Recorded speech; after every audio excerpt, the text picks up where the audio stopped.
जब चाहेंगे। इमरान खान साहब भी लानतें भेज रहे हैं और इस्तीफों के ऊपर जो है वो कह रहे हैं कि हम मुशावरत कर रहे हैं।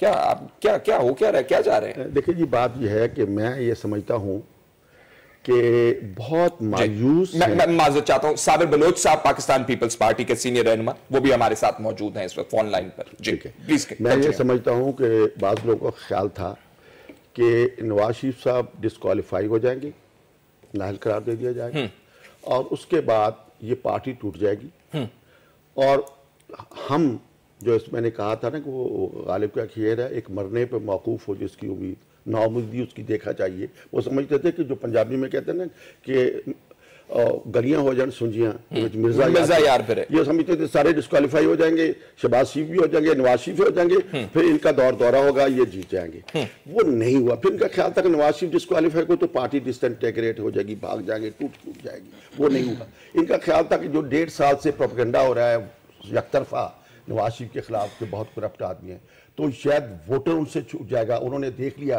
कि जब नवाज शरीफ साहब नहीं रहे वज़ीर आज़म तो उसके बाद भी उनके जलसे कामयाब हो रहे हैं और बाई इलेक्शन में पार्टी जीत रही है। और कल उन्होंने जब देखा कि वहाँ मार रोड पर, जहाँ मेरे ख्याल में इतने आदमी वैसे ही थोड़ी देर ट्रैफिक ब्लॉक हो जाती है, इससे ज़्यादा आदमी इकट्ठे हो जाते हैं, वहाँ कुर्सियाँ खाली पड़ी थी और ये खाली कुर्सियों खाली पंडाल से तकरीरें फरमा रहे थे। तो मेरे ख्याल में ये मायूसी की अलामत है जो उन्होंने कल कहा है।